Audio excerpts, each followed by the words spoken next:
Ha pasado un gran lapso de tiempo desde la última vez que subí un video en el canal, y con gran entusiasmo puedo decir que durante todo ese transcurso de algunos meses ha habido bastante actividad en torno a la serie de Saint Seiya, o mejor conocida como los Caballeros del Zodiaco en Latinoamérica.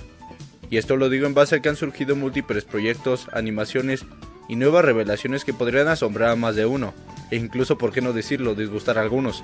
También hay quienes solo se enteran a grandes rasgos. Sin embargo, algo que no se puede negar es que cada que se anuncia algo nuevo para la franquicia, siempre se empieza a generar bastante expectativa entre toda la comunidad de fans, tal y como sucedió con Saint Seiya Origin, invención en la cual estará centrado este segmento, evidentemente no en todo por completo, sino más bien en un fragmento que me pareció bastante interesante. Sé que algunos se estarán preguntando qué es esto, pero ya para no extenderme tanto, me gustaría simplificar la explicación para que sea más fácil de entender. Para comprender que Saint Seiya Origin hay que remontarnos al final del manga episodio 0. Junto a su último capítulo, se dio el indicio de que iba a llegar una nueva historia, un manga que vendría de la mano de Masami Kurumada, el autor de la serie. Si no lo han visto, los invito a que lo hagan, ya que este video tendrá algo de spoiler. Cuando se dieron más detalles, algo de lo más llamativo fue que todo giraría alrededor de Kanon y Saga, dos caballeros que son vitales para la historia por todas las consecuencias que tuvieron sus actos. Con esto se expandiría más sobre ellos y resolvería algunos misterios. A grandes rasgos, eso es Saint Seiya Origin. En verdad los invito a que lo vean por ustedes mismos. El argumento cronológicamente está ubicado antes del manga clásico, aproximadamente hace 28 años, cuando Saga y Kanon eran unos bebés. Desde ahí se empieza a desarrollar esta historia. Por otro lado, todos sabemos que uno de los pilares más importantes dentro del universo de Saint Seiya son sin duda alguna los mitos que se cuentan a través de los personajes. Mayormente es mitología griega, aunque en realidad es un conjunto de las mitologías de diferentes culturas del mundo. Por ende, al tener este sustento, no es raro que entre los personajes existan seres con poderes superiores a los mortales, que vendrían a ser las deidades, como Hades o la misma Atena. Aún así, se tuvo que esperar para poder ver otro dios sin contar a Atena. Fue hasta el segundo arco del manga y tercero en el anime que se mostró de manera más explícita a una deidad como tal, y este fue Poseidón, junto a sus temibles generales marinos. Poseidón demostró gran parte de sus poderes y ambiciones. Como dije, sin contar a Atena, esa sería la primera vez que se vio a una deidad y los caballeros tuvieron que hacerle frente para detenerlo. O eso parecía hasta hace poco. Ya que algo muy interesante que reveló Saint Seiya Origin por medio de las experiencias de Saga y Kanon fue que ellos tuvieron relación con una deidad. En este punto, algunos estarán pensando en el dios de la guerra. Pero no es quien piensan, en este caso fue Ker, la diosa del infortunio, quien es súbdita de Hades. Para no hacer tanto spoiler, para los que no lo han leído, diré que Ker estuvo involucrada en diferentes puntos de la vida de Saga y Kanon, para cambiar parte de sus destinos sin que ellos se dieran cuenta la mayoría de ocasiones. Hasta que en una de tantas veces, Kanon tuvo la oportunidad de conocer una parte de la verdad.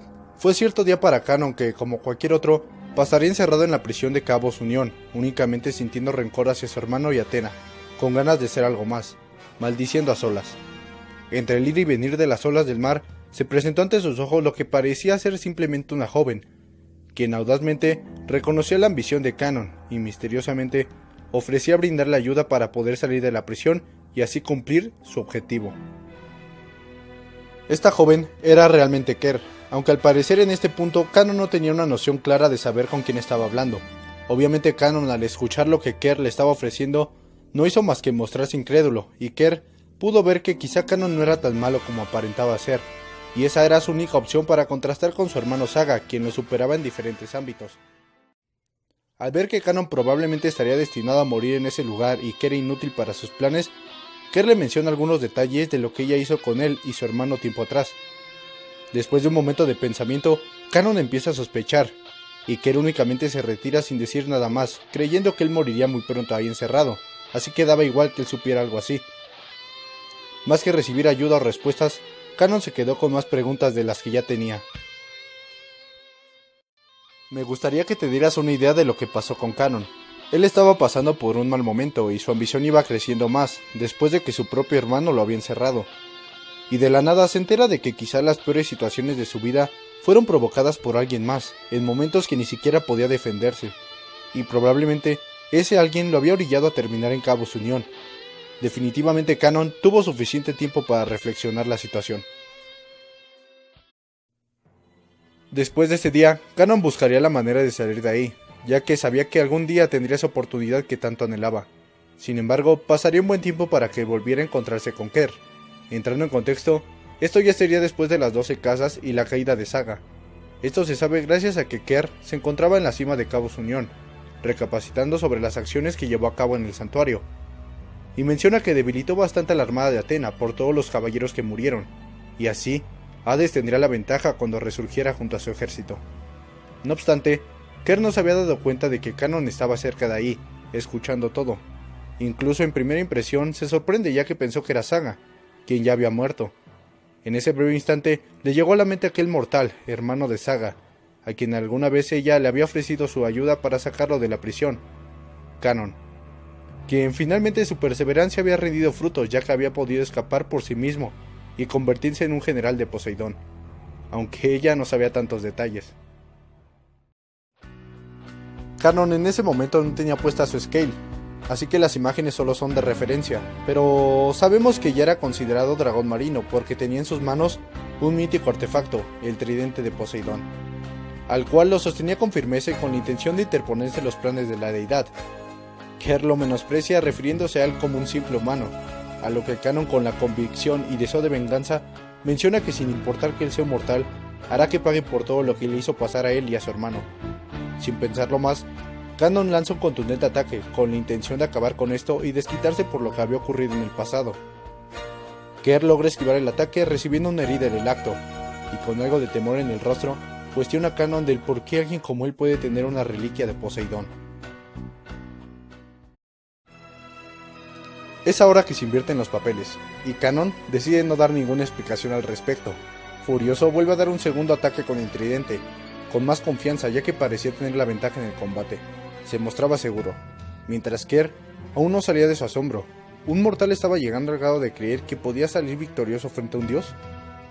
Cuando estaba a punto de recibir el ataque, consigue reaccionar y huir de la trayectoria del tridente, subiendo algunos pilares que estaban cerca de la zona, mientras Canon se desploma quedando inconsciente por todo el desgaste que había sufrido. Kerr lo observa sintiendo un gran coraje por la osadía de Canon al haberla lastimado. Quizá lo subestimó un poco, algo similar a cuando Seiya logró ir a Thanatos, pero al verlo desmayado e indefenso, analiza la situación y cree que lo mejor sería retirarse, ya que de alguna forma Canon había logrado ponerse en contacto con Poseidón, y al dejarlo con vida podría involucrar a Poseidón en un conflicto más grande. Así que únicamente decide marcharse, y cuando Canon despierta, parece ser que no recuerda nada de lo ocurrido, y con lágrimas en los ojos, eleva su mirada al cielo recordando a su hermano, reiterando su deseo de controlar la tierra y el mar. Esto solo es una pequeña parte de lo que viene en Saint Seiya Origin. Debo decir que es interesante ya que sería la primera vez que una deidad intervino en la época actual. Me refiero a la generación de Seiya, Ikki, Shaka, Ayoria, Milo y todos los caballeros que ya conocemos. Al parecer Canon nunca se enteró de que Kerr era una diosa. Esto es llamativo ya que me pregunto, si él hubiera sabido, ¿esto le habría limitado? Es decir, ¿el temor le habría restado la confianza que mostró en el combate? Como sea, específicamente esta parte me parece una buena participación del personaje. Y en cierta parte demuestra lo hábil que puede llegar a ser, cuando va decidido. Además se amplía más sobre su historia, mostrando que él ya tenía experiencia luchando contra un dios, una deidad, que aunque pareciera ser una deidad menor, no le resta mérito, y esto ocurrió antes de lo que muchos habíamos imaginado. Me gustaría conocer sus opiniones, ya saben que yo aprecio eso. Por otro lado, agradezco que hayan visto este segmento, y pido una disculpa por la poca actividad en el canal. Pero hay veces que el tiempo es escaso. Aún así hay demasiadas cosas para hablar sobre Saint Seiya, estaré dedicando un segmento para cada tema. Recuerda que puedes dejar tu like y suscribirte si deseas ver más sobre Saint Seiya, y también compartirlo con tus amigos que no conozcan esta historia acerca de Canon. Por ahora, no hay más que decir, un saludo y hasta la próxima.